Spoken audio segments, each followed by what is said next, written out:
Então, pessoal, vamos mais uma quarta-feira de estudo do livro Mecanismos da Mediunidade. Vamos buscar nos sintonizarmos com a espiritualidade trabalhadora do Centro Espírita Luz e Caridade, de modo que a gente possa realizar esse estudo em conjunto, buscando refletir, buscando meditar sobre os assuntos que serão abordados, para que a gente possa cada vez mais nos enriquecermos desse conteúdo sobre a mediunidade. Sabemos que todos os assuntos que são tratados aqui, nós ou vivenciamos, colocamos em prática nos nossos grupos aqui nas nossas cidades. Então, que nós possamos, nesse clima de muita felicidade, muita alegria, de total sintonia com os amigos espirituais, dar início em mais um proveitoso estudo desta noite, pedindo a presença dos nossos amigos, a presença de Jesus em nosso estudo, em nossa vida, para que possamos cada vez mais nos enriquecermos e produzirmos frutos para o mundo. Que assim seja. Muito bom. Obrigado, Vitor, pela prece. Obrigado a todos pela presença, né? Estamos abrindo mais uma tarde e noite de estudo do livro Mecanismos da Mediunidade. Hoje nós vamos estudar a primeira parte do capítulo 12, cujo tema é reflexo condicionado, né? Eu estava falando agora mesmo com o Vitor que a doutora Ivênia me mandou um recadinho agora há pouco, dizendo que ela está com problema na internet lá da casa dela. Aí eu falei, mas doutora Ivênia, a senhora é obrigada a participar hoje, que vai falar do assunto que a senhora domina. Então, só eu que estou programado para apresentar, eu pensei, aqui eu vou dar uma brecha para a doutora Ivênia, aqui eu vou abrir um parênteses para ela falar, né? E agora, quer dizer, vamos ter que tocar o barco nós aqui, mas vamos lá. Deixa eu compartilhar com vocês os slides que a gente vai apresentar, né? Então vamos lá. Reflexo condicionado. Como todos os capítulos que a gente tem apresentado aqui nesse livro, principalmente, existem trechos, né, que a gente está apresentando que é da obra direta do André Luiz, né, do livro Mecanismos da Mediunidade, e tem também trechos subsidiários que dão, vamos dizer assim, um complemento, que ilustram melhor o conhecimento, já que não é um conhecimento do nosso domínio, né? Para nós, para muitos de nós aqui, tem muita novidade. Então, a gente, como ele versa, ele apresenta o material num alto nível de conhecimento, como nós estamos no nível inferior, nós precisamos nos calçar melhor com bases mais baixas, né, para que a gente acompanhe a leitura. Então, o trecho de hoje tem importância da reflexão, reflexologia, tipos de reflexos, experiência de Pavlov, reflexos psíquicos, agentes de indução e uso do discernimento. Então, vamos lá. Esse começo aqui, toda a parte que está com letras em azul, são trechos de obras subsidiárias que foram incluídas para explicar melhor o livro do André Luiz, né? O texto em preto é o texto original do livro do André Luiz. Então vamos lá. Um reflexo nervoso é uma resposta rápida, automática e involuntária do sistema nervoso a um estímulo específico, geralmente eliciada em situações potencialmente perigosas ou perturbadoras. Aqui na imagem, a gente vê aquele teste que o médico às vezes faz para ver se o teu reflexo está bom, de dar aquele martelinho bem no ponto do joelho, onde a perna dá um reflexo, né? Então, é o que a gente tá dizendo, o que é o tipo do reflexo nervoso, né? Existem vários tipos de reflexos nervosos, né? É, tipos, diria que existem dois, mas existem várias modalidades além de bater no joelho, né? Mas a gente pode classificar em dois tipos. Um reflexo natural, espontâneo e inato, comuns a todas as pessoas, ditos reflexos incondicionados.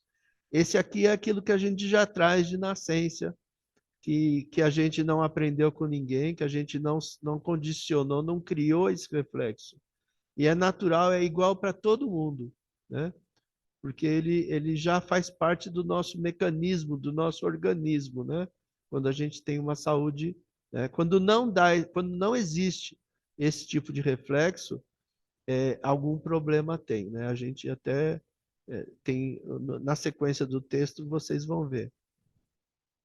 E o segundo tipo de reflexo é reflexo adquirido, né? E aprendido, ditos reflexos condicionados. Esse aqui já é diferente para cada um de nós, porque a gente vai aprendendo conforme os nossos hábitos, né? Os nossos vícios, as nossas vivências, que a gente vai desenvolvendo esses reflexos condicionados que, por vezes, a gente tem até que trabalhar para, vamos dizer assim, desfazê-los, né? Porque muitas vezes eles não são tão bons assim. Então, continuando a falar sobre reflexo condicionado. Ambos são meios de adaptação e defesa diante do ambiente ou modos de obter algum tipo de recompensa. Por exemplo, a contração da pupila, quando se projeta sobre ela um feixe de luz, é um reflexo incondicionado. É como se fosse um ato mecânico de proteção à vista, né? A luz muito forte, a gente tende a fechar os olhos e a pupila, da mesma forma, ela fecha para que essa luz não fira, né? A nossa vista. O sono à noite, a fome na hora de alimentar-se, são em grande medida reflexos condicionados, né? Isso aqui parece estranho, mas é verdade, né? A gente acostuma o nosso organismo com algumas, vamos dizer assim, algumas disciplinas, como, por exemplo, sentir fome ao meio-dia. Teoricamente, não existe nenhuma adaptação do nosso organismo, ou nada que faça com que isso ocorra ao meio-dia, né? Tanto é que a gente, quando viaja para outro país, que tem 4, 5 horas de fuso horário de diferença, a gente acaba almoçando em outro horário e acostuma a comer naquele outro horário que aqui, para nós, seria muito diferente, né? Então, isso são reflexos condicionados, né? E também sentir sono à noite, mesma coisa, né? Eu já trabalhei algum tempo, mais de um ano, à noite, né, fazendo turno, e é interessante como muda também, né? Você começa a sentir sono durante o dia, em outro horário, né?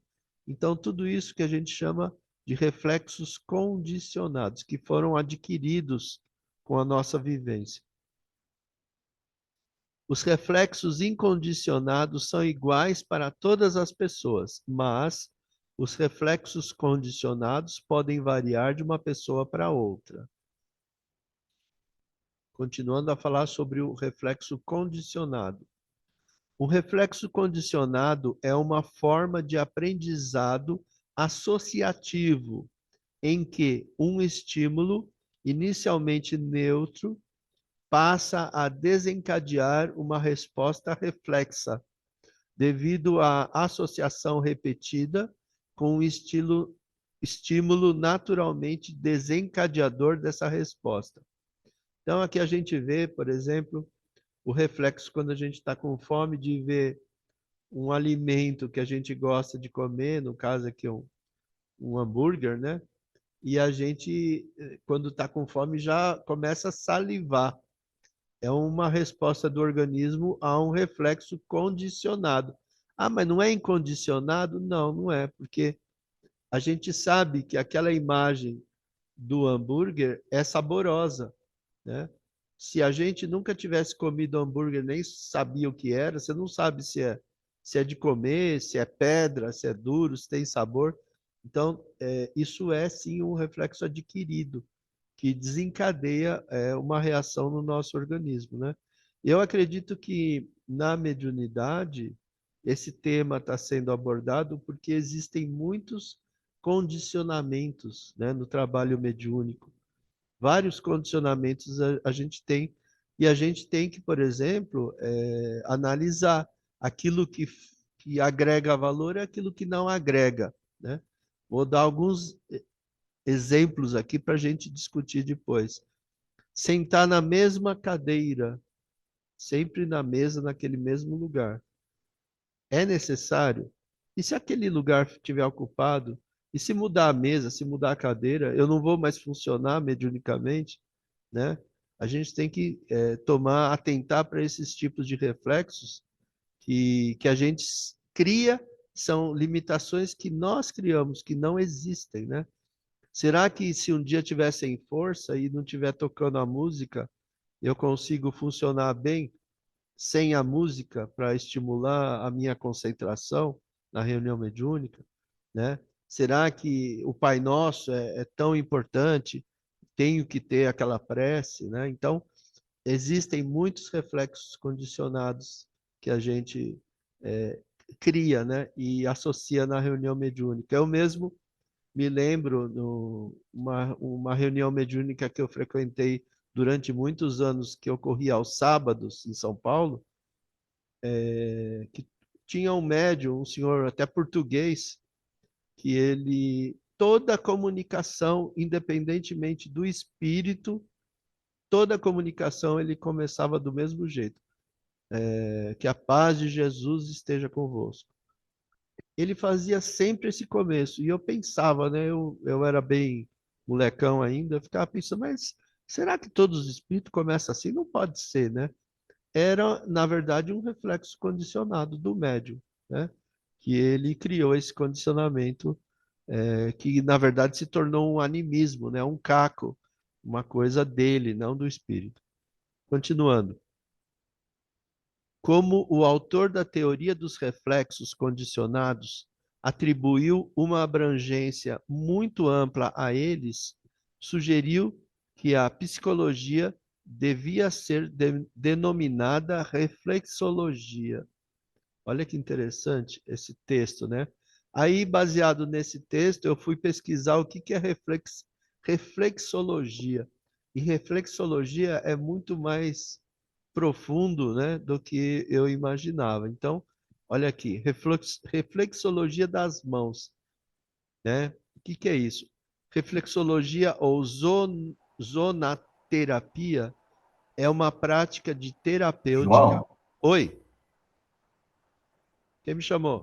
tá aparecendo a tela do hambúrguer ainda, Márcio. Para todo mundo tá a tela do hambúrguer ou já A- mudou para a mão? No Aqui meu já está mudou. bom. A minha já mudou também. Ô, Márcio, eu acho que então é a sua fome. Uai, Porque que dá uma olhada aí, estranho. você está no celular ou no laptop?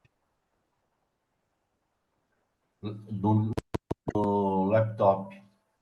Aí eu vou mudar para o celular. Vai. Bom, então continuando aqui, né? Reflexologia. A senhora quer falar alguma coisa, doutor Vini? Eu estava ansioso para a entrada da senhora. Então, João, agora que eu consegui entrar, e vamos ver, eu tô aqui, só que para mim tá aparecendo só um pedacinho da tela, não dá para ver nem a mão inteira, nem o texto. Agora só fechou o microfone. Ah, agora abriu de novo. Espera aí. Então, continua mais um pouco, depois se tiver alguma Tá coisa bom. eu falo. Então, continuando. Reflexologia, reflexologia ou zonoterapia é uma prática de terapêutica alternativa pseudocientífica. Olha que interessante esse termo, até grifei. Ela não é reconhecida pela ciência, ela é ainda considerada como uma teoria, um estudo à parte, né? Não científico ainda, né? Que consiste na aplicação de pressão nos pés e nas mãos de forma a produzir um efeito noutra parte do corpo. Ou seja, o corpo inteiro está interligado, né, pelos os caminhos nervosos, né? E existem pontos em que existe uma conexão, né? Com o toque, né? Para vocês terem ideia, eu fiz tratamento de hérnia de disco, que é a minha hérnia fica na lombar, que é na coluna, na parte baixa da coluna, e, e eu fiz, entre 3 tratamentos que eu fiz, de fisioterapia, de pilates e de acupuntura, a acupuntura é que usava essa reflexologia. E eu achava engraçado que o médico, ele espetava as agulhas toda vez no calcanhar, no pé. Nunca ele espetou na coluna, nas costas, sempre no pé, seguindo esse caminho da reflexologia, né? A pressão é aplicada com o polegar, dedos e mãos, segundo técnicas específicas, e sem a utilização de óleos ou loções. Tem alguém que está com o microfone aberto aí. Aí, falando do pé, olha o mapinha que a gente conseguiu, né? Então, como eu disse, olha aqui, ó, no calcanhar embaixo, a parte inferior das costas.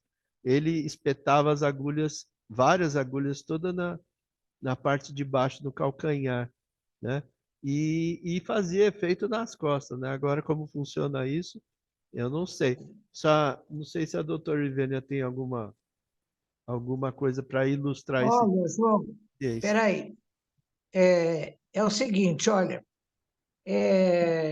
a gente tem, por exemplo, uma coisa em neurociência que é chamada de dor referida. Por exemplo, às vezes a pessoa, quando está infartando, está com problema de isquemia no coração, sente dor no braço esquerdo. Então, pelo seguinte, na mesma raiz nervosa que entra na medula espinal, existem fibras sensoriais que vêm do coração e vêm do braço esquerdo. Então, quando entra na medula, parece assim que, chegando lá nos centros nervosos de interpretação da origem da dor, então existe como a dor está muito intensa, existe uma interpretação errada, como se a dor tivesse vindo do braço e não do coração.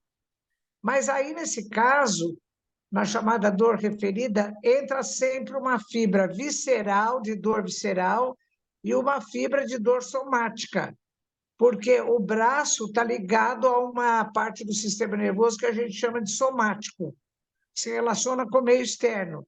E a coração, outras vísceras, é meio interno.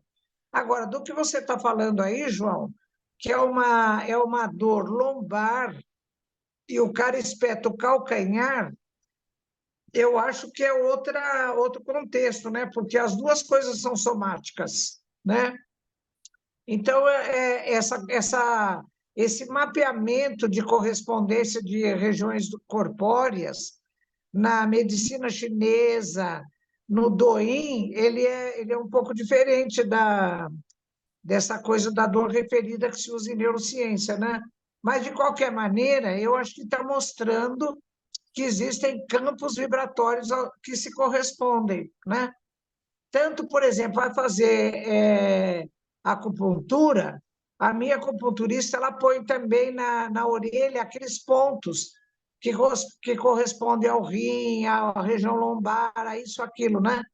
Isso tem um pouco a ver com o perispírito, né? Porque o perispírito, ele não, a gente não ouve com o ouvido do perispírito, ou a gente não vê com os olhos do perispírito, todo o perispírito é um órgão sensorial, né?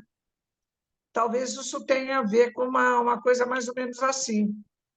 Então, eu acho que o que isso está mostrando, a dor referida também, é que, como você disse, todas as partes do corpo elas interagem. E talvez tenha mais a ver uma região com outra. Acho que é isso que a gente pode concluir, né?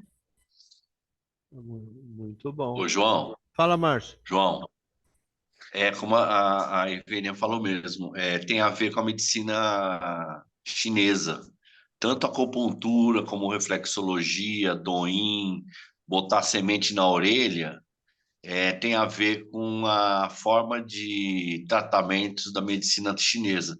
Tanto é que eu estou vendendo agora óleo essencial e eles também seguem um pouco esse mapeamento que existe na reflexologia. Eles usam muito óleo essencial e eles adotam isso também. Muito bom. E baseado nisso, eu fiquei refletindo, né, bastante quando eu estava estudando essa aula. Imagine a gente desencarnando, né, e trazendo uma série de condicionamentos do corpo, físicos, né, que a gente não tem mais, mas a gente vai trazer um monte de coisa, um monte de condicionamento de anos. Imagine como deve repercutir isso no espírito, né? A referência, a perda sei lá, de sensação que a gente tinha, né? Então, uma série de coisas que podem alterar a nossa vida, né? É, Aí entrando no texto do livro mesmo, né? Importância da reflexão.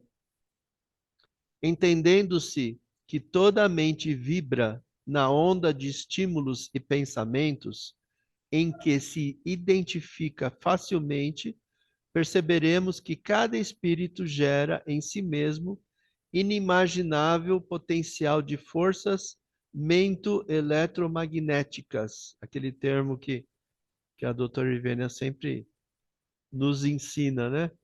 Forças mento-eletromagnéticas, exteriorizando nessa corrente psíquica os recursos e valores que acumula em si próprio, né? Interessante. Aqui ele está falando da mente e do espírito, né? Que eu acredito. Entendendo-se que toda a mente vibra em onda de estímulos e pensa ou do perispírito, na verdade do espírito que reflete no perispírito, né? Para gerar essas ondas aqui de energia. Então vamos lá. Daí nasce a importância da reflexão em todos os setores da vida. Olha que interessante, a gente viu primeiro sobre o processo de reflexão e agora estamos entendendo por que ele é importante, né? A partir do conhecimento dessas ondas, né? Que a gente gera a partir da nossa mente. Gerando força criativa incessante em nós, assimilamos por impulso espontâneo as correntes mentais que se harmonizem com o nosso tipo de onda, impondo às mentes simpáticas o fruto de nossas elucubrações e delas recolhendo o que lhes seja característico. Olha aqui o que a gente ouve, né? Cansa de ouvir, que é tudo uma questão de sintonia, mas aqui está falando de uma forma muito clara, né? Que a nossa assimilação desse impulso espontâneo de correntes mentais, né? Que estejam ligadas à nossa própria corrente, né? A ação independe da distância espacial. Essa frase também é bem interessante, ou seja, alguém que esteja sintonizado com a minha mente pode estar no Japão, pode estar na Inglaterra, nos Estados Unidos, onde for. Não tem nenhuma barreira espacial que impeça isso, essa conexão, né, de ondas. Sempre que a simpatia esteja estabelecida e com mais objetividade e eficiência, quando o serviço de troca mental se evidencie assegurado conscientemente. Não sei se alguém tem algum comentário sobre esse trecho aqui. Ô, João, Oi. você estava falando, eu lembrei de um caso assim, olha, quando nasceu o meu segundo neto lá em Londrina, filho da Marcela, eu estava lá uma prima de Campinas, a Lena, já esteve aí no centro. Toda hora ela me vinha na cabeça, eu falei, nossa, a Lena não me sai da cabeça. No dia seguinte, amanheci também falando isso, a Marcela falou, mamãe, liga para ela de uma vez. Eu peguei e liguei. Sabe que eu falei, Helena, como é que estão as coisas aí? Porque você não me sai da cabeça. Ela começou a chorar. O filho do irmão dela, que era casado, essa outra minha prima casada com empresário, o filho tinha sido sequestrado. Nossa. E olha, ela estava em Campinas, eu estava em Londrina. Mas como a gente é muito chegada, nós temos uma sintonia, eu captei o estado mental dela, né? É isso que você está falando, independe da distância. Uma vez também eu estava no Canadá com a Marcela, ela morou lá um tempo, e eu sonhei com um colega aqui da faculdade. Quando eu voltei, eu falei para ele, eu disse, olha, eu sonhei com você. E ele narrou um acontecimento e eu sonhei com esse acontecimento com detalhes. Então, eu também captei, né, João? Apesar de ele estar aqui em São Paulo, eu estar lá no Canadá, engraçado que houve uma sintonia e eu captei uma situação. Eu cheguei a descrever o acontecimento com detalhes do que eu sonhei. Então, o que a senhora falou acabou me lembrando de outra coisa, que eu vou contar rapidamente aqui também. Ô, Márcio, você lembra da minha prima do lado, da parte de pai, chamada Cibele? Lógico. Então, Ô, a Cibele estudava no mesmo colégio que eu, o Márcio, né? E quase na mesma série. Acho que ela era da minha série. Ela era da série do Márcio, depois ela ficou para trás, repetiu um ano e ficou na minha turma. A Cibele, sem exagero, acho que faz uns 40 anos que eu não tinha notícia da Cibele, né? Ela é filha do irmão do meu pai. E esses dias veio na minha cabeça, né? Falei, nossa, nunca mais tive contato, tal, não sei o quê. Encontrei no Facebook, mandei mensagem, consegui o WhatsApp dela e em seguida liguei para ela. Vocês acreditam que ela estava chorando, estava num baixo astral, porque já faz mais de ano o marido dela desencarnou. E ela estava assim muito muito mal, ela estava num baixo astral terrível. E eu conversei com ela, falei um monte de coisa, mas ficamos emocionados, né, de conversar e foi uma coisa assim incrível, porque do nada eu liguei para ela como se fosse como se ela tivesse lançado um pedido de socorro e eu tivesse captado, né? E então é isso mesmo que nós estamos falando, que a doutora Irvine acabou de lembrar. Não, que foi, Não- ô, João, foi exatamente o que aconteceu, né? Hum. Ela devia estar tão carente e solicitando alguma ajuda, mesmo inconscientemente, que você captou, né? E aí vai tanta distância espacial que foi mencionada aqui, como a distância temporal, né? Nossa, É, 40 anos sem saber de nada, sem saber notícia. Olha que que coisa, né? Que a sintonia, impressionante. muito incrível mesmo. Então vamos lá, continuando. Tipos de reflexos. Continuando no livro do André Luiz. O conhecimento dos reflexos condicionados em evolução na escola instituída por Pavlov, Ivan Pavlov, né, um cientista russo que desenvolveu toda É, essa teoria dos reflexos.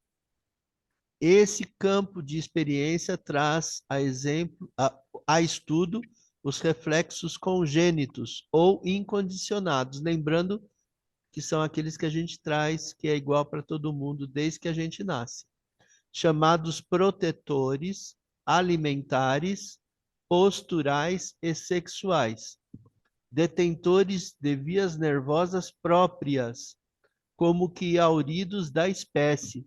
Olha que interessante, parece que ele já tem os seus caminhos nervosos específicos, né? para que eles possam funcionarem, né? Seguros e estáveis, sem necessidade do córtex. Aqui a doutora Ivênia vai explicar. E os reflexos adquiridos ou condicionados que não surgem espontaneamente, mas são conquistados pelo indivíduo na existência. Algum comentário sobre o córtex que ele menciona aqui, doutor Ivênia? Olha, os reflexos, de modo geral, eles acontecem em nível mais baixo do sistema nervoso, abaixo do córtex cerebral. Por exemplo, você está andando descalço, pisa em alguma coisa que vai machucar o teu pé, automaticamente você tem um reflexo de retirada. Você está mexendo no fogão e você, sem querer, põe a mão numa chapa quente, você tem um reflexo de retirada. É um reflexo que você aprendeu a fazer no processo evolutivo, assim, de afastar da fonte de perigo a parte do corpo que está sendo exposta, né? Então, isso aí faz parte do aprendizado. Agora, isso não precisa do córtex cerebral, geralmente se faz na medula espinal. Por exemplo, retirar o pé, retirar a mão, o circuito é só na nível da medula espinal. Agora, tem também reflexo que não precisa necessariamente do córtex. Por exemplo, vem alguma coisa no seu olho, você imediatamente fecha a pálpebra. O reflexo se faz também a nível talâmico, né? De vai e volta. E, então, para o córtex cerebral, geralmente são coisas mais elaboradas, porque esses reflexos eles têm uma via já estabelecida. É como uma ligação que você faz na sua casa, que já tem aquela circuitaria, você liga a tomada e ele já se processa, né? Então, é mais ou menos assim, né? Não precisa do córtex cerebral, não precisa de muita elaboração. Aquilo já está definido, já está estabilizado. Muito bom. Então, vamos lá. Aqui ele está também classificando tipos de reflexos como primitivos. O que seriam os reflexos primitivos? São respostas automáticas a um determinado estímulo externo. Aqui a gente está vendo na foto, qualquer um que já chegou próximo de um recém-nascido, e põe o dedo na boca dele, o que ele faz? Ele começa a sugar, né? Isso não é... Ele não está achando que é a teta da mãe mamando. Não, ele está fazendo isso como um reflexo que ele traz, né? Que ele traz da nascença, né? Uma coisa que ele já traz como sua defesa, né? Então, vamos lá. Presentes no nascimento devem ser inibidos nos primeiros meses, quando surgem os reflexos posturais. Ou seja, ele nasce assim e logo no início, que passa aquela fase inicial, ele já vai sendo inibido esse tipo de reflexo. Aí ele vai passar a sugar mesmo para mamar, sabendo que ele vai mamar, né? Sua presença mostra integridade do sistema nervoso central. Entretanto, sua persistência mostra disfunção neurológica. Eu achei bem interessante esse trecho aqui. Então, são os exames, né? Sabe quando logo que nasce um bebê, tem todo um ritual de teste, né, que os médicos fazem com o bebê para ver se ele reage, o sistema nervoso central está tudo funcionando corretamente, né? Olha só o que ele fala. Quando mostra esse tipo de reflexo, ele demonstra integridade do sistema nervoso central. Mas, se a criança vai crescendo, vai se desenvolvendo, e esse reflexo persiste, ele demonstra uma disfunção neurológica. Já não é normal a continuidade desse tipo de reflexo. E aí Ô, ele João, traz... Oi, fala. deixa eu fazer um comentário. Você explicou essa do bebezinho aí, ó, achei muito interessante. Então, assim, por exemplo, o que eu estou entendendo é o seguinte: a gente vem com certos reflexos que são, assim, de fábrica, né? Vão nos auxiliar isso aí. Isso aí é muito diferente do que aquele reflexo do adulto que vê um copo de cerveja e fica maluco para tomar, certo? Isso aí, não sei se a palavra certa é, isso está mais relacionado com os nossos instintos de preservação, né? E de nos mantermos, correto isso? Pode ir por esse lado dos instintos, né, de preservação, que o bebê ele quer, né? Ele tem ali, né? O reflexo que eu entendo é um tipo de instinto, não é, doutor Ivênio? Então, olha, os reflexos, como o texto está falando aí, tem os reflexos natos ou inatos. Por exemplo, nasce um bebezinho ou um mamífero qualquer, ele tem dois reflexos natos. Um é da sucção, qualquer coisa que você puser passar na boca dele, ele vai querer chupar. E ele tem um reflexo de apreensão. Se você pegar a mão do bebezinho assim e tocar a palma da mão, ele fecha os dedinhos, ele fecha a mão. Por quê? Quando ele era macaquinho e ficava grudado no corpo da mãe, ele precisava se agarrar na mãe. Então, esse é um reflexo ainda de segurança, dele se agarrar em alguma coisa, né? Então, e também de fechar os bracinhos, que é de se proteger, também é outro reflexo. Tanto que, quando eu punha uma filhinha minha bebê para trocar na fralda, e ela ficava deitadinha de costas, é bom você segurar assim com o outro braço, o bracinho dela, porque ela vai sentir segurança, senão o reflexo dela é fechar os braços, né? Porque ela não quer ficar deitada assim, que nem como é que chama, um sapinho, né? Uma perereca, com os braços e as pernas abertos, expondo a face visceral, que é frágil. Existe um reflexo nosso, qualquer coisa que venha, a gente protege a face visceral. Isso é um reflexo nato. Agora, de reflexos adquiridos, por exemplo, esse da retirada, é o reflexo que a gente vai aprendendo, né? Agora, o que o Vitor falou do cara depois de. Ah, sim, quando esse reflexo por exemplo, o reflexo oral, passou alguma coisa na boca, tem um reflexo de sucção, tem uma fase, até uns 3 anos, é a chamada fase oral. Passou essa fase, se persiste esse reflexo, isso aí já está. Criança chupando o dedo, uma madeira, até 7, 8 anos, está errado. Já passou a fase, né?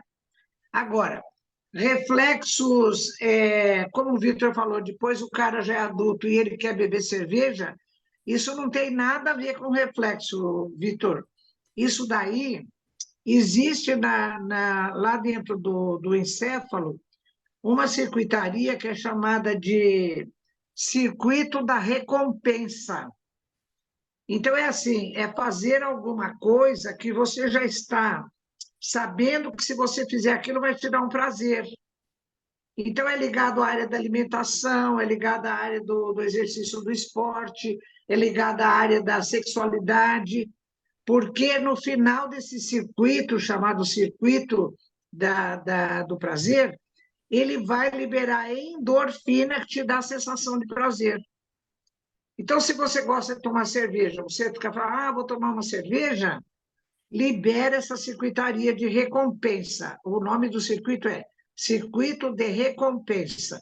Você toma uma cerveja, libera endorfina, você sente prazer, viu? Então, é assim, não deixa de ser alguma coisa ligada ao reflexo, porque tem um estímulo e tem uma consequência. Mas ela é na secreção de uma substância chamada endorfina, que é um neurotransmissor. Não é assim que você pisa num caco de vidro, você retira o pé, né? Esse é um reflexo típico. Esse outro é chamado de circuito da recompensa. É você se habituar a fazer alguma coisa que você sabe que vai te dar prazer. É um outro contexto. Doutor Ivênia, Hum, doutor Ivênia, posso fazer uma fala, pergunta? fala, É, Alexandre. sobre a recompensa, os barbitúricos para dormir, os remédios para dormir, as drogas lícitas ou ilícitas, no caso, e Também os é nesse médicos também circuito entram. aí, droga, álcool, todo vício que te dá Certo. prazer é através desse circuito aí. Correto. Esse remédio novo que é para dormir, para acordar, isso tudo funciona, né? Eu esqueço o nome É, dele, mas... Tá. então é assim, olha, agora, você pode procurar estímulos que vão liberar endorfina, mas eles vão ser favoráveis à tua saúde. Por exemplo, você fazer esporte. Sim, Você chega no nível do exercício físico, você sente prazer. correto. Então, é uma coisa. Agora, existem receptores nas células, nos neurônios desse circuito de prazer, que eles são enganados por algumas drogas. Por exemplo, a mesma coisa que vai liberar endorfina através do esporte ou através de uma coisa, se você ingere uma droga, essa droga ela tem uma composição química que ela acessa o mesmo receptor. Então, você acaba colocando um estímulo que ele vai acessar a circuitaria da recompensa, mas ele vai ser desfavorável à manutenção do prazer. Por quê? Existe uma coisa chamada habituação, que é assim, o circuito do prazer, ele fala, essa dose aí eu já estou acostumado. Ele quer uma dose maior, ele quer uma dose maior, ele quer uma dose maior. Isso que leva à viciação. Agora, isso no caso dos estímulos que são do lado errado, digamos, né? Como é o caso da droga. Porque os outros estímulos, eles, quando usados corretamente, eles não têm essa necessidade de você aumentar, né? Então, é bem por aí. E o estímulo primitivo são poucos na realidade. Ou estou enganado? Como assim estímulo primitivo? O sugar Vou seria o passar estímulo primitivo, vou certo? passar uma Não, lista agora. Vou passar uma Tá lista bom. deles agora Tá. para você ver, Desculpa, Alexandre. João. Tá bom. Quer ver na sequência? A doutora Ivênia vai me ajudar a explicar. Tipos de reflexos, falando agora dos primitivos.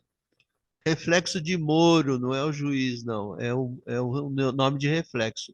Desencadeado por queda súbita da cabeça, amparada pela mão do examinador. Observa-se extensão e afastamento dos membros superiores, seguida por choro. Com certeza a doutora Ivênia sabe explicar bem isso aqui, né? Então, porque não é da atitude normal da criatura que alguém lhe segure a cabeça por trás, Sim, porque existe essa reação normal de defesa, né? Um mecanismo de defesa. sim, Então, é bem por aí. Todo estímulo o organismo percebe que ele é deletério, que ele é ruim, existe alguma reação para se defender. certo. É um mecanismo de defesa, né? Aí vem aquele que nós falamos já, chamado de sucção reflexa, desencadeado pela estimulação dos lábios, seguida de sucção vigorosa, aquilo que a gente viu que o bebê começa a sugar, né? É verdade. Reflexo de busca, aqui já é engraçado, quando o bebê perde o bico do seio, ele fica, sabe, já viu ele fazendo assim, ó, procurando o bico? Esse chamado de Fica reflexo de procurando, busca, né? Fica desencade- procurando. desencadeado por estimulação da face ao redor da boca. Observa-se Uhum. rotação da cabeça na tentativa de buscar o objeto, seguido de sucção reflexa do mesmo. Engraçado que a cabeça do bebê fica procurando, mas não é que ele está procurando, é um reflexo. É uma coisa engraçada, né? Não é um raciocínio, né? Vou fazer assim para achar de novo o bico Não, do. não é raciocínio, é uma coisa reflexa mesmo. Exato. Aí depois tem preensão palmar, desencadeado pela pressão da palma da mão. Observa-se flexão dos dedos, né? Aquilo que a doutora Ivênia Foi o que falou, eu tocou na falei, mão, ele fecha a mão, né? ele fecha os dedinhos. Certo. Preensão plantar, desencadeado pela pressão da base dos artelhos, dedos dos pés, né? É, Observa-se flexão dos dedos. é, Depois continua. Apoio plantar, desencadeado pelo apoio do pé sobre a superfície dura, estando este seguro pelas axilas. Extensão das pernas. é. Marcha reflexa, desencadeado por inclinação do tronco do recém-nascido após obtenção do apoio plantar. Cruzamento das pernas, uma frente da outra. Olha que interessante, né? Tudo isso são... Mesmo o bebezinho bem pequeno, se você segurar ele assim e apoiar os pezinhos, ele tem o movimento da andadura, né? Um pezinho após o outro. Olha só, tudo reflexo que ele já traz, né? Isso o ser humano aprendeu quando ele estava na fase animal. Porque, por Sim. exemplo, nasce um cavalinho, é assim que ele fica de pé, ele anda. Sim. Então, tem animais, porque é o caso, como o cavalo é predado, ele é presa, ele tem que, assim que nascer, saber andar para poder correr, fugir do predador. Tem alguma chance de sobrevivência, né? Então, reflexo de Galland, desencadeado por estímulo tátil na região dorso-lateral, encurvamento do tronco mesmo lado ao estímulo. Ou seja, tocou no tronco, ele encurva para o lado que ele recebeu o toque, né? Reflexo da escada ou de colocação, desencadeado por estímulo tátil ao dorso do pé, estando o bebê seguro pelas axilas. Elevação do pé como se estivesse subindo um degrau de escada. É o único reflexo primitivo com integração cortical, né? Por que será? Não sei. Ô, João, Oi, fala, Márcio. interessante que o Vitor tinha comentado, né, da questão da configuração, né? Em computador, a gente tem que fazer muitas vezes, quando é montado um computador novo, você tem que fazer a configuração do setup da máquina, que é uma configuração, né? Como se fosse esses reflexos, que você tem que já vir configurado para ele, quando você ligar, ele já saber o que fazer e começar a funcionar do mínimo, né? É mais ou menos isso, é a configuração do setup do corpo, na verdade, né? Deixa eu fazer um comentário também. É interessante isso que o Márcio falou, que a doutora Irvênia falou. Então, por exemplo, no caso do adulto, que a doutora Irvênia falou, que é aquela, né, que é, vamos dizer assim, que é outro circuito cerebral, nós sabemos que é o espírito, né, que está acostumado ali a sentir prazer no álcool, né, que só de ver um copo, a sua boca já saliva, né, esse espírito que está acostumado aí a buscar o prazer, né, na matéria, na bebida, na droga. Agora, eu fiquei aqui pensando enquanto, né, vocês falavam. Então, quando nós nascemos, nosso organismo não está desenvolvido. Então, o espírito, vamos dizer assim, ele está bem, ele está cativo, né? O seu livre-arbítrio, vamos dizer assim, está totalmente comprometido. E nós temos enquanto você lia, João, essa questão dos reflexos, então, sim, você vê, né? Poxa, tudo isso é uma perfeição, algo muito bonito, porque como nós estamos aí com o nosso organismo para ser desenvolvido, nós não, vamos dizer assim, nós não estamos à mercê, nós temos ali recursos corporais, né? E mesmo assim, nós temos aí um pai e uma mãe para nos cuidar, né? Então, achei muito interessante, mesmo a gente tendo todo o recém-nascido tendo todo esse cuidado, naquela fase, né, que ele está, né, desenvolvendo o seu organismo, ele tem um monte de recursos, né, para se preservar, para poder, né, se manter até ele conseguir sozinho, vamos dizer assim, se manter no mundo. Então, de fato, né, muito, muito interessante tudo isso. Vitor, deixa eu fazer um comentário aí, João, sobre isso aí que o Vitor falou. Olha, Vitor, essa coisa de um bebezinho que nasceu precisar de cuidados de um adulto começou na fase reptiliana. Porque, assim, se você pegar esse livro aí que eu escrevi com o Décio Sérgio, O Cérebro Tribuna ao Serviço do Espírito, tem um capítulo que eu falo da filogenia do processo reprodutivo. Então, é assim, nos peixes, nos anfíbios, a fecundação é externa, a fêmea ela solta numa ovulação milhares de óvulos ou centenas de óvulos, passa um macho por ali, ele solta o esperma em cima, ele não conhece a fêmea não conhece o macho, ninguém conhece o filho, é cada um por si. Quando na fase reptiliana, muda tudo.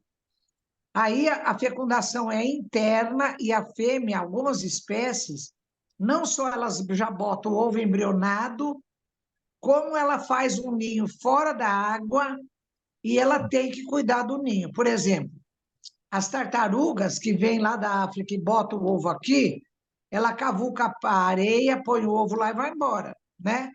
Mas as espécies de crocodilianos, como é o caso do jacaré crocodilo, eles fazem um ninho fora da água. O que ela tem que fazer? Ela tem que cuidar, porque senão vem o predador e acaba com a festa dela, né?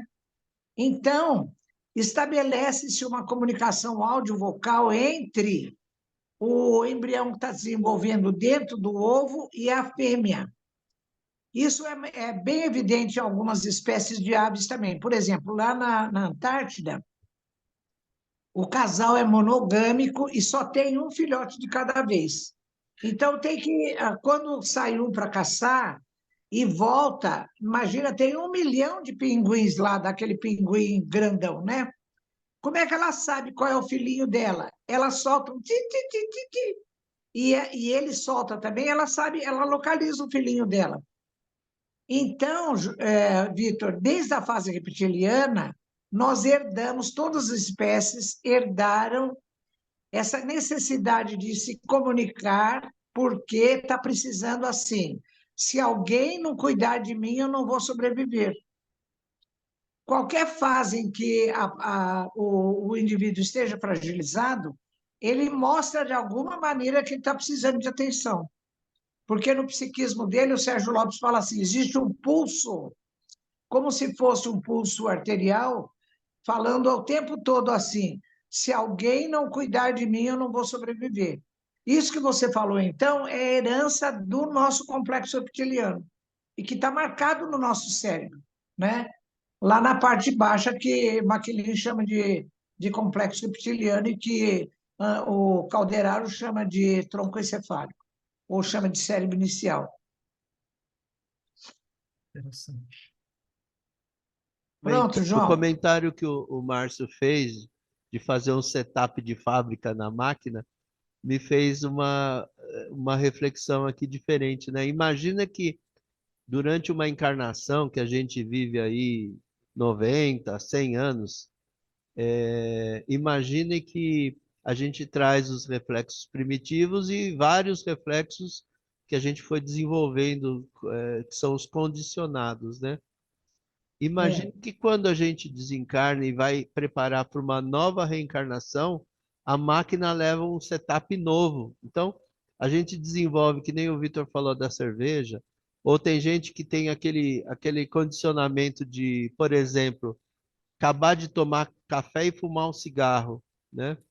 São reflexos assim que a pessoa acaba de, por exemplo, acabou de comer, precisa almoçar, precisa tomar um cafezinho. Reflexo. É, Aí, depois que tomou café, fumar um cigarro para o fumante. Então, tudo isso que a gente vai desenvolvendo, quando a gente ganha uma nova máquina, né, um novo corpo, aí zera tudo e faz um setup totalmente novo. Tudo aquilo que a gente carrega de vício, de dependência química, alcoólica e tudo mais, acaba zerando. Olha que bênção que é a reencarnação, né?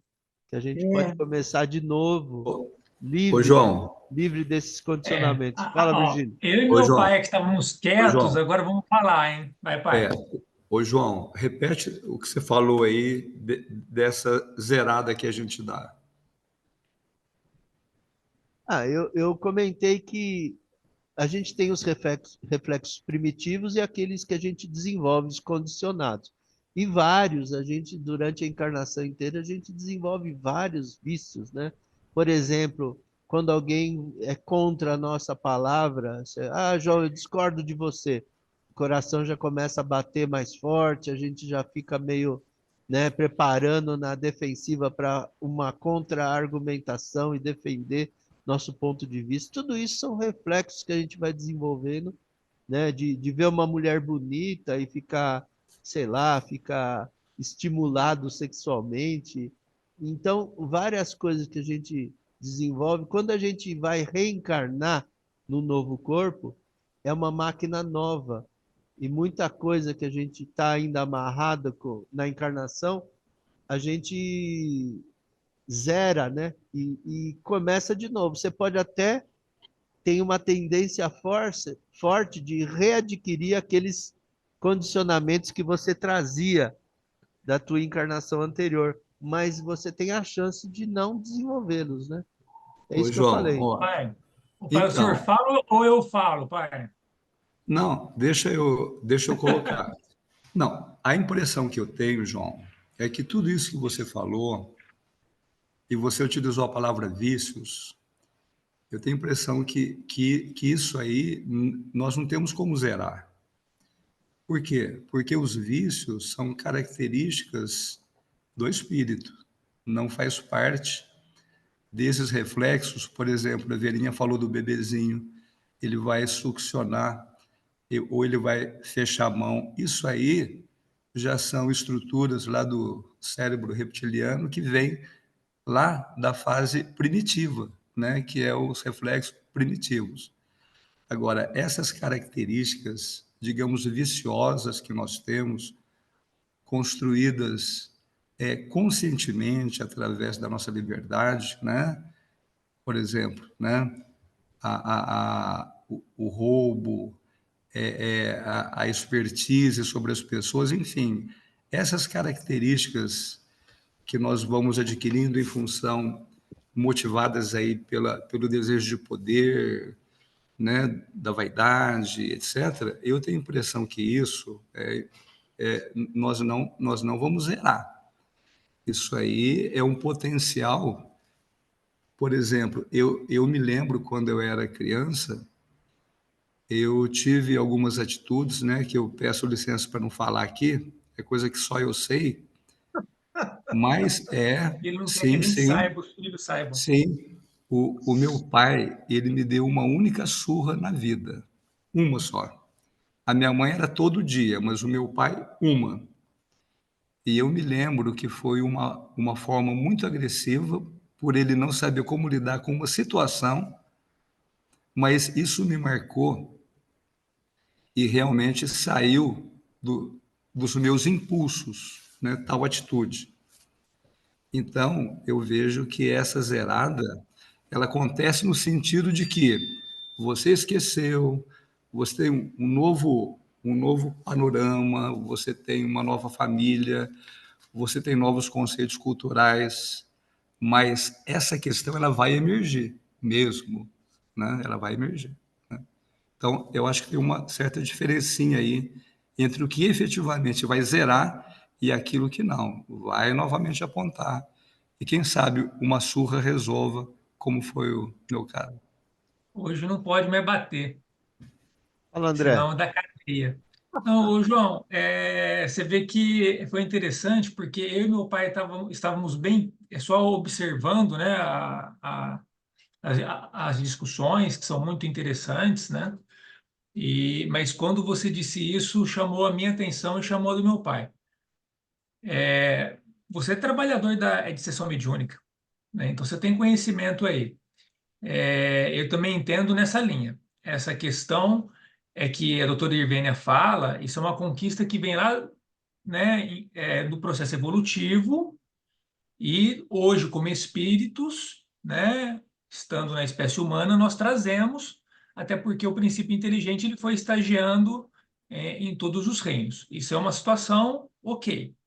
A questão do vício, lógico, existe uma questão química do organismo, sem dúvida alguma, mas quem promove isso? Somos nós, os espíritos imortais, ao utilizarmos de maneira equivocada o nosso livre-arbítrio. Ao reencarnar, eu não vejo dessa forma como um zeramento. Reencarne, essa é a minha visão, tá? Baseado na doutrina, mas, enfim. A reencarnação é uma nova oportunidade para nós, Porque se não fosse necessário reencarnar, nós estaríamos trabalhando em outras esferas espirituais bem mais elevadas. Uma vez vinculados ao planeta, vamos dar o exemplo que a gente conhece hoje, na atual situação, é claro, ao observar a sociedade, de que nós somos profundos devedores perante a justiça divina. Então, nós carregamos vícios, muitos, todas os desregramentos possíveis nós já fizemos, é só abrir livro de história, tá tudo lá, uns mais, em algumas situações, outros menos, mas não tem nenhuma florzinha que cheira assim, tá? Essa é a minha visão, com exceções daqueles espíritos que reencarnam para nos exemplificar e nos auxiliar e nos pegar na mão e nos ajudar. Então, assim, a parte de vícios e de virtudes, ou seja, de qualidades e defeitos nossos, nós vamos trazer e isso não zera. O que acontece que a gente vê é uma questão do ponto de vista intelectual. Por exemplo, vou dar um exemplo. Vamos supor que em determinada encarnação eu tive profundo conhecimento da área médica. Mas nesta encarnação eu tenho um compromisso em adquirir conhecimentos intelectuais em outras. Eu posso até ter uma certa facilidade, talvez, com algum tipo de assunto, mas eu não tenho lembrança dos conhecimentos profundos que eu já adquiri. Conhecimento. Entretanto, eu, com meus defeitos e com as minhas poucas virtudes, venho inteirinho. Venho inteirinho. E as situações na vida vão nos impondo, à medida que a gente vai passando o tempo, para que nós realmente temos o que é? As provações, que está em cima do quê? Da parte que está mais atrasada, que é a parte moral. Porque conquistar os aspectos morais é muito mais difícil do que conquistar conhecimento, ao meu ver. Conhecimento a gente vai conquistar, mas a parte moral nossa está muito defasada, né? Então, esse zerar que você disse, eu entendo que não é por aí. Eu, É uma nova oportunidade, num corpo novo, ok, sim, mas que, como meu pai disse, em algum momento vai abrir a asa. Por quê? Somos sim, sim. nós. Não, não, Somos nós.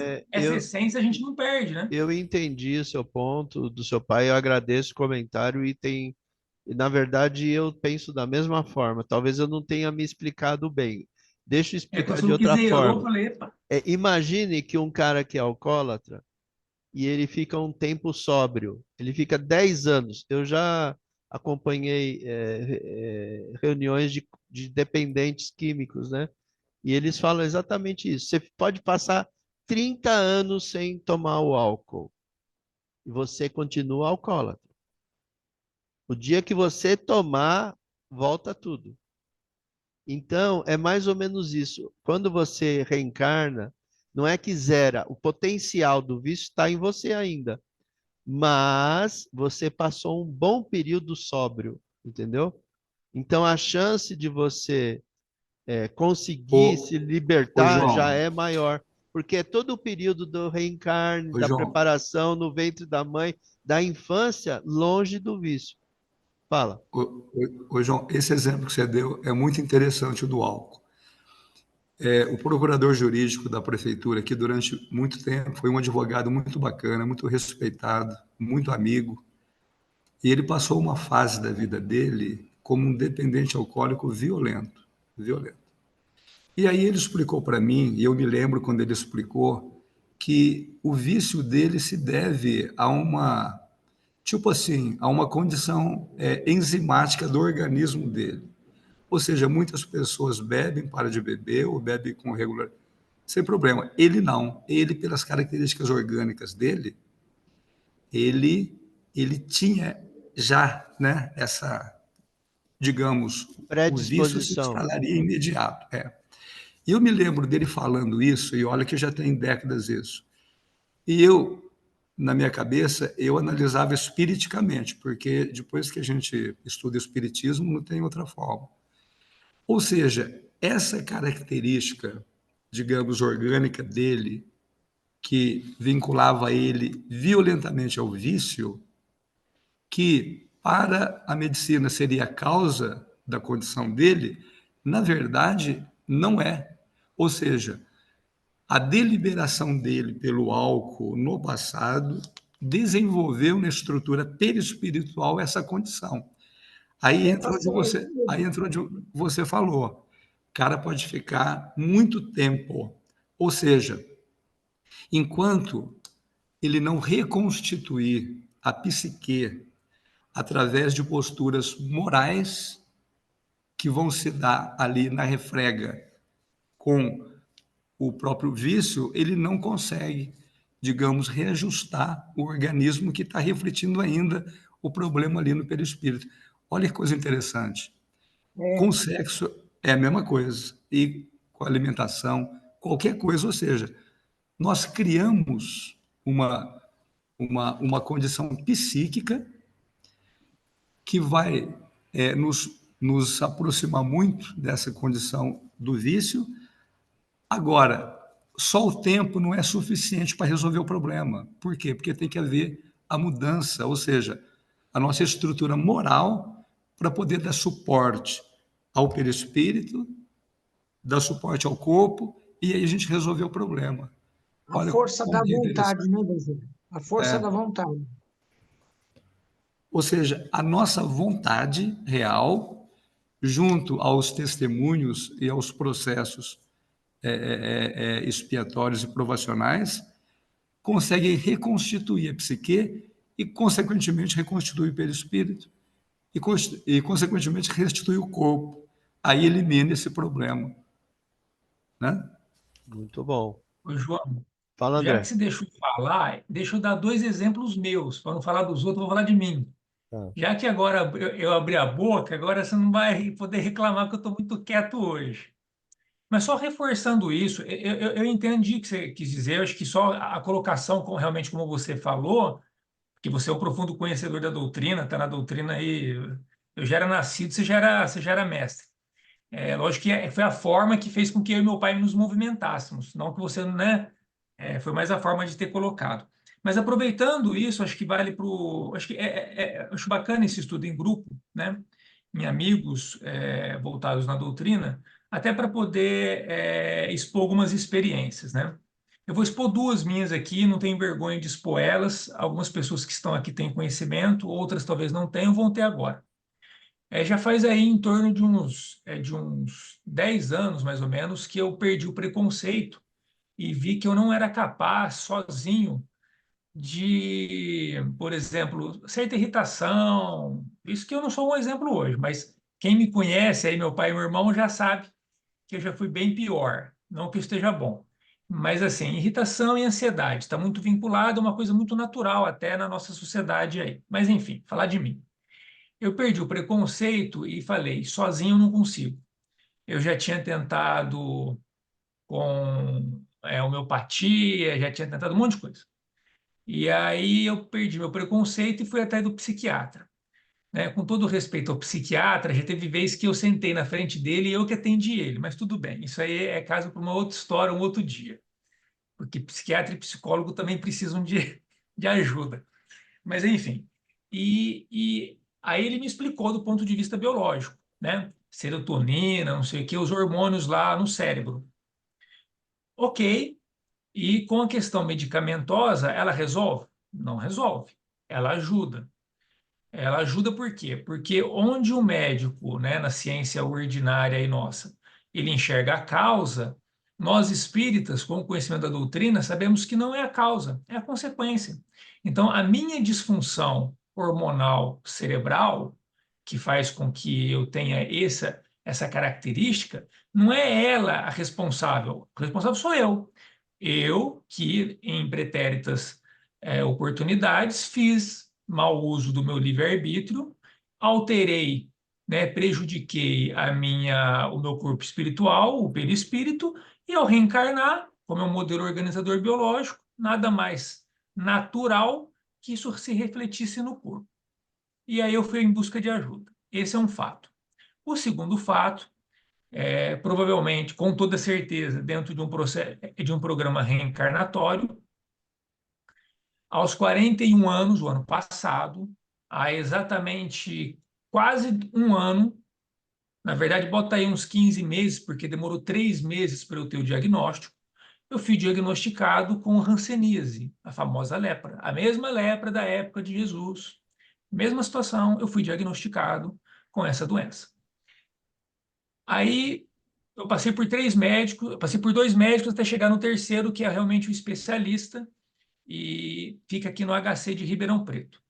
Todos foram unânimes, a neurologista, um dermatologista e esse especialista, que é dermatologista na doença, foram unânimes em dizer que é causado por uma bactéria que está no ar e todos nós temos contatos, todos. E eles não sabem explicar por que alguns desenvolvem e outros não, uns desenvolvem e outros não desenvolvem. Certo dia, eu em nenhum momento que isso foi cogitado e mesmo depois do diagnóstico concreto e aí o início do bombardeio de medicamentos, inclusive no final desse mês eu vou ter alta. O bombardeia muito o corpo de medicamento, que é tudo antibiótico, mas bombardeia muito o bolso, porque é muito caro. Mas graças a Deus a gente conseguiu pagar, está conseguindo acabar de pagar. Eu estava certo dia trabalhando no computador e me veio à mente o seguinte convite. Logicamente que foi algum espírito amigo chegou para mim e falou assim: vamos assistir uma palestra de Raul, mas foi com essas palavras. Exatamente com essas palavras. Vamos assistir uma palestra do Raul. Eu gosto muito do Raul, sou apaixonado no Raul Teixeira. E aí eu peguei e falei, vamos. E pensei comigo assim, vou colocar aqui no YouTube Raul Teixeira, só isso. A primeira palestra que aparecer, eu vou clicar e vou assistir ela inteirinha. Tenho tempo para isso hoje. Coloquei. Só que o que aconteceu? Quando eu coloquei e foi listada a- as palestras, eu fui automaticamente imantizado, magnetizado pela segunda, que eu nem me lembro o título, e não tinha nada a ver com doença. Nada a ver. Palestra do Raul Teixeira. E aí eu falei, ó, pensei comigo assim, meio que conversando com um amigo espiritual, né? Ó, eu vou quebrar a palavra, eu vou assistir a segunda, me sentir mais inclinado a assistir. A palestra tinha mais ou menos 1h10. Eu guardei isso porque eu peguei e mandei para o meu pai e para o meu irmão. Lá pelo minuto 56, 57, o Raul ele começa a citar um monte de doença grave, porque essa é uma doença grave, e começa a dizer a origem espiritual de cada uma delas.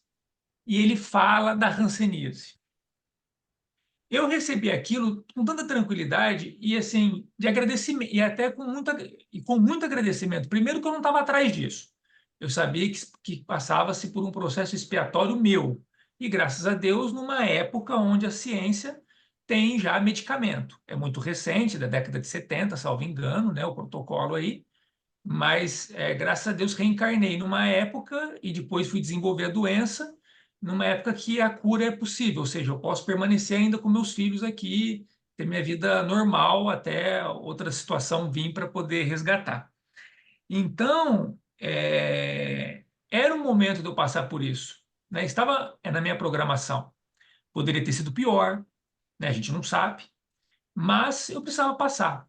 E Raul deixa claro que a hanseníase ela está vinculada a uma situação de como é que chama? De vaidade. Vaidade. Então você pega na família ali dos filhos, ali dos netos. Quem pegou a calvície com intensidade? Fui eu, né? Fui eu, dos 3 filhos aí do meu pai, eu peguei com intensidade. E outras situações da vida, enfim. Então, assim, e graças a Deus, nessa encarnação, eu soube lidar bem. Eu acho que eu soube lidar razoavelmente, até que bem, considerando a minha condição. Então, assim, é um processo nosso de resgate mesmo, né? Então, enquanto o médico lá não sabe por que pegou, por que uns pega, outros não pega, a gente sabe. É simples. Por quê? Porque está lá no nosso perispírito. Está lá. E você vai ter que passar por aquilo, né? Então, estou só... Para quem não sabia, está sabendo. Mas enfim, e para quem já sabe, já sabia, né, doutora Irvênia? A doutora Irvênia sabia, mas ninguém sabia que ela sabia. Enfim, só para poder exemplificar dentro disso tudo que está sendo falado aqui, né? Então, agora eu encerrei, você não pode falar, João, que hoje eu não falei. Obrigado, André. Valeu. O João, Fala. deixa eu só fazer um comentário aí em cima do que o André falou. O André, é impressionante a Flávia, minha filha, que você conhece, vocês conhecem, ela é ortopedista, né? É impressionante a quantidade de pacientes que ela tem diagnosticado com hanseníase. Inclusive uma pós-graduanda nossa, lá da USP. E o pessoal chega lá com suspeita de síndrome do túnel do carpo, né? E aí ela começa, ela já tá alertada para isso, e aí ela vê lá os outros sintomas e encaminha para uma médica chamada doutora Leontina, aqui em São Paulo, do HC, que é especialista em hanseníase e que tem confirmado muitos casos. Casos assim que chegaram a ser dramáticos, né, antigamente. Porque essa doença ela tem um estigma que vem de muito tempo, mas hoje, uma das coisas que a gente tem que fazer é, como você falou, é livrar esse diagnóstico desse estigma. Não tem nada a ver, né? Não tem nada a ver. E depois, eu não sei, viu, André? Eu não gosto muito dessa coisa de fazer essa pontuação engessada entre determinadas doenças e as causas. Ah, essa é porque deu um tiro na cabeça, nasceu com esquizofrenia e o coisa e tal. Eu não sei, sabe? Porque cada caso é um caso, né? E a gente, eu não sei fazer essa pontuação muito fechada, eu fico um pouco ressabiada com isso, né? Até porque os animais têm tantas coisas que o ser humano também tem, e para eles não tem expiação, né? Os animais têm câncer ósseo, têm epilepsia com o mesmo traçado do ser humano, o mesmo eletroencefalograma do ser humano. E em Libertação de André Luiz, o mentor Gubbio fala que existe o sofrimento resgate, como você citou, e existe o sofrimento como oportunidade de aprendizado, que é o que acontece na maior parte dos casos do sofrimento humano e para todos os casos do sofrimento dos animais. Nem toda vez que a gente passa por uma dificuldade, por uma deficiência, por uma doença mesmo grave, a gente está resgatando alguma coisa, né? Pode ser que a gente tenha uma fragilidade e o nosso organismo fique exposto. A maneira como nós vamos vivenciar aquilo é que vai nos conferir adiantamento espiritual ou não, né? Às Deixa vezes é eu... resgate, mas nem sempre obrigatoriamente é resgate. Ô, Virgílio, Ô, deixa eu ô, só João. terminar, ô, Virgílio, senão eu tô com medo de dar o tempo a gente não terminar. E depois a gente abre para os comentários, por favor. Só para a Tá gente bom, terminar. João. Já está no finalzinho já. Tipos de Então vai. reflexos. Vamos voltar para o livro. Reflexos adquiridos ou condicionados que se utilizam da intervenção necessária do córtex cerebral. Exatamente. Desenvolve-se sobre os reflexos pré-existentes, né, que aqueles são os primitivos, né, a maneira de construções emocionais, por vezes instáveis, e sobre os alicerces das vias nervosas, que pertencem aos seguros reflexos congênitos ou absolutos. Né? Aí depois ele fala da experiência de Pavlov. Pavlov, em suas experiências, separou desde o nascimento cães ao do convívio materno, sujeitando-os ao aleitamento artificial. Eles revelaram naturalmente os reflexos congênitos, quais o patelar e o córneo palpebral.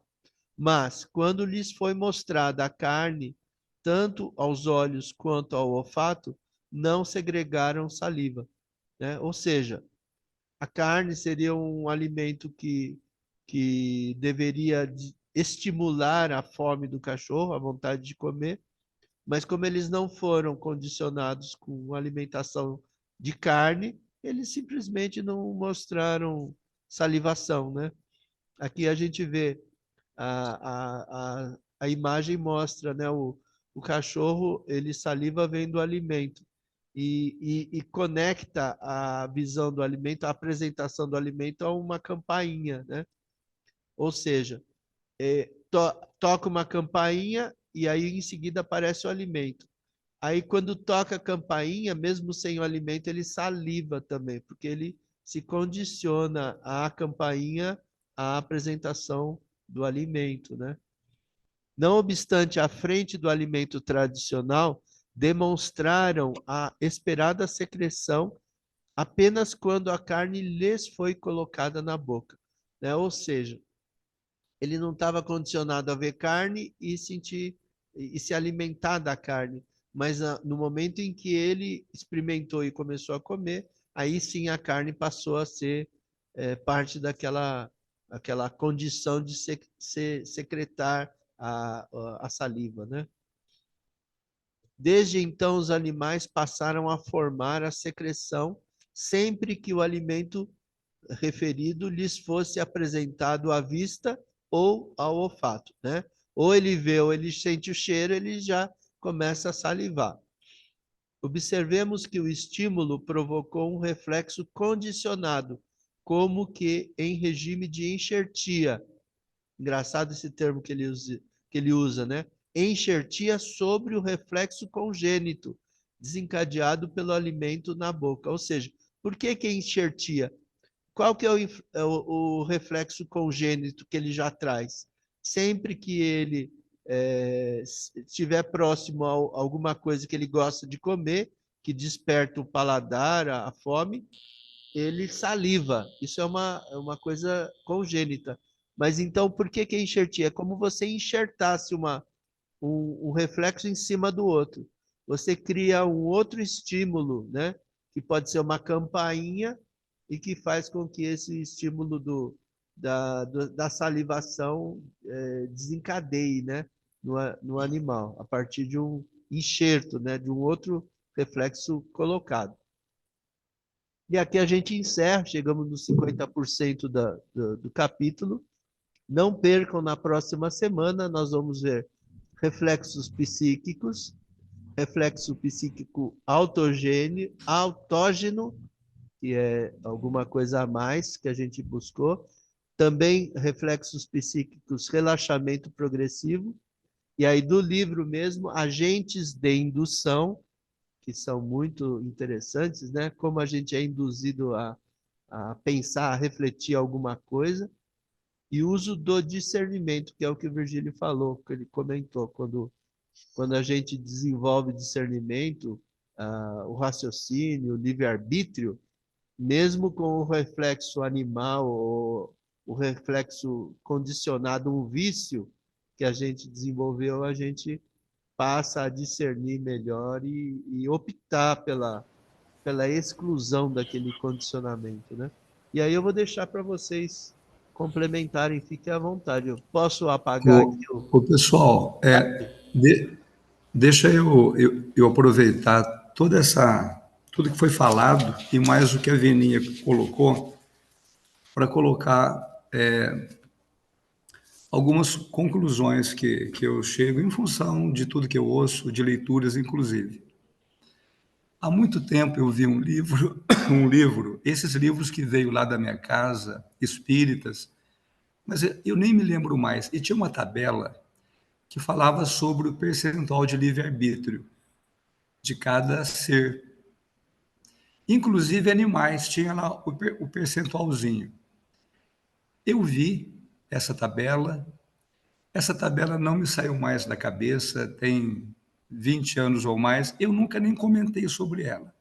Só que esses estudos nossos botam ela sempre na minha cabeça. E aí, baseado no que a Veninha acabou de falar, eu entendo, entre aspas, para a gente discutir ou para ficar e oportunamente a gente refletir. Por exemplo, comportamentos, eles sempre geram consequências, né? Só que dentro dessa visão que eu venho há muito tempo refletindo, eu vejo que o comportamento dos animais também gera consequências para os animais. A Veninha ela falou, eles têm as mesmas doenças que nós. As doenças nossas têm um cunho expiatório provacional. Elas estão profundamente associadas ao nosso avançado senso moral, que nos dá a liberdade de ação e, consequentemente, a responsabilidade do que fazemos. Até aí tudo bem, né? Aí eu me lembro do irmão da Veninha, o Nato, né? O Nato, ele é revoltado com Deus em função do sofrimento dos animais. Quem tem animal em casa, como eu tenho, sofre. E aqui em casa a gente brincava, que a gente chorava mais quando morria algum animal do que quando morria alguma pessoa, né? Bom, aí o que acontece? Os animais, eles estão também num processo de desenvolvimento do senso moral. Aí tem 3 vídeos que me chamou a atenção, que eu me lembro agora e até já coloquei aqui, né? Do laboratório, onde havia um macaco treinado, um macaquinho muito incipiente, infantil. O instrutor, o pesquisador propõe encaixar aquelas caixinhas de formato diferente. Tinha uma banana só, o maior ganha, porque o pequeno ele não consegue encaixar, o grande vai e encaixa. A hora que ele dá a banana para o grandão, que o pequenininho olha com aquela cara de piedade, ele descasca a banana e divide. Existe um outro vídeo que mostra uma onça, ela vai e abate o macaco e mata. Na hora que ela mata, ela vê que o macaco tinha um filhotinho, ela deixa na hora presa, e o filhotinho começa a se agarrar no galho que estava na árvore, e ela começa a cuidar do filhotinho desesperada. E um outro fato do History, ele monta um documentário de como que nós nos alimentamos da energia que vem do sol. E aí ele traz o caso de uma leoa naquele terreno desgastado da África. Ela estava com os filhotinhos, ela estava perdendo energia, ela estava perdendo as caças, ela não conseguia caçar mais, ela estava sem força, os filhotinhos com fome. E a gente sempre vai torcendo para que a presa se liberte. O documentário é tão bem feito que a gente começa a torcer para ela pegar a presa, porque senão ela morre, os filhotes morrem. Só que, em muitos casos, vai acontecer isso mesmo. O filhote vai morrer, ela vai morrer, porque não é em todos os casos que ela tem sucesso de pegar presa. E nesse documentário mostra uma outra leoa que era daquela reserva, a campeã da caça.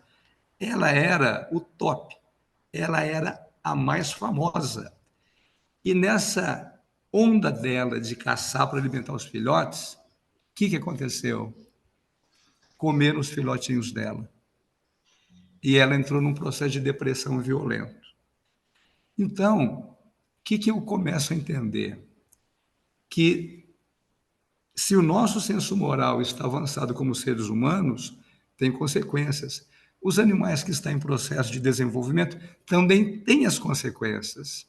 Nós temos que esquecer para reescrever história. Talvez eles não tenham necessidade de um esquecimento total, para que eles possam aproveitar as experiências e ir construindo ali a sua história e percorrer os reinos da natureza. Então, isso começa a me explicar essa questão, por que os animais também têm as doenças?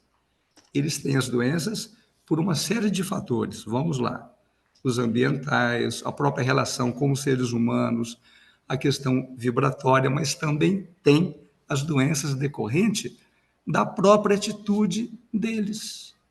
E que vai fazendo com que, sabe, esse processo de reflexão ainda primitivo, dentro dos mecanismos superiores, comece, então, a surtir efeito.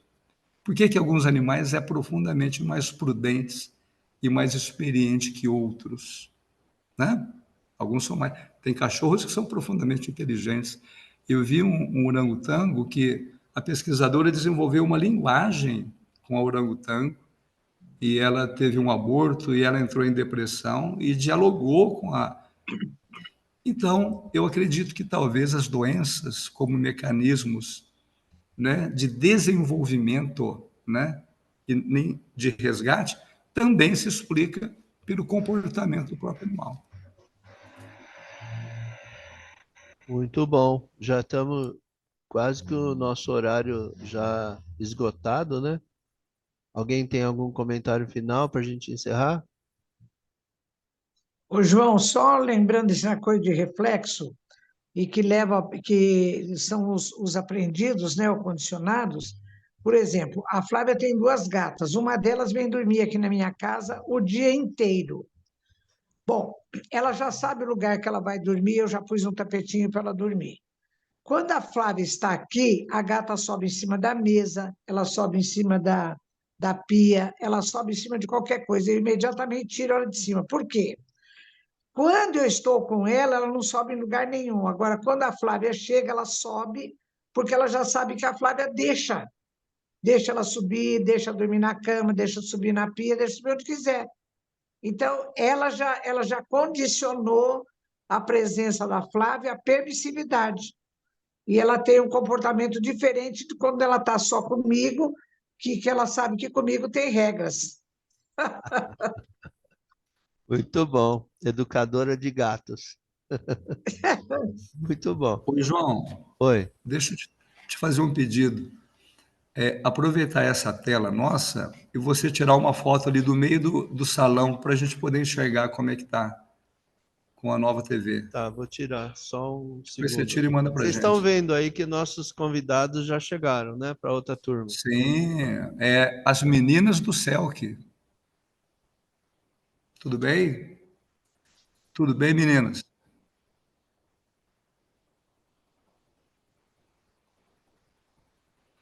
Aproveitando a paradinha, boa noite, pessoal. Boa noite, a Boa turma das noite, Ana Paula, 18 e tudo bem? 19h30. Valeu, Ana Paula. Ô, Aliás, Virgílio, hoje eu estou no fundo do umbral aqui, viu? por quê? Porque ontem vieram cortar uma árvore aqui na rua e Ah, desligaram a minha energia. E é? eu estou só com energia aqui na sala. Eu estou Ô, até Veninha, falando pelo celular, porque avisei o João que nada funciona aqui. deixa eu te fazer um pedido. Eu te mandei um WhatsApp, tá? Sobre o cardápio de sábado à noite. Eu preciso que você dê uma olhada lá. Ah, tá bom, depois eu vejo. Amanhã eu vejo. Beleza. Tá. Tá. Obrigada. Bom, pessoal, então vamos fazer um encerramento. Ô André, você faz tempo que não faz pressa, não quer fazer, não? Eu André. mereço. Vamos lá, né? Prova é prova, O vamos João, lá. o João vai te regenerar e depois eu vou agradecer o João. Ele vai me regenerar. Isso aí. Isso aí. Vamos pensar assim que é por aí, melhor. Vamos lá, então. Então, vamos agradecer a Jesus, a espiritualidade da casa, por essa oportunidade de estudo, pelo amparo espiritual que nos é concedido durante este momento, em que procuramos entender um pouco melhor todo o ensinamento que essa doutrina consoladora nos trouxe.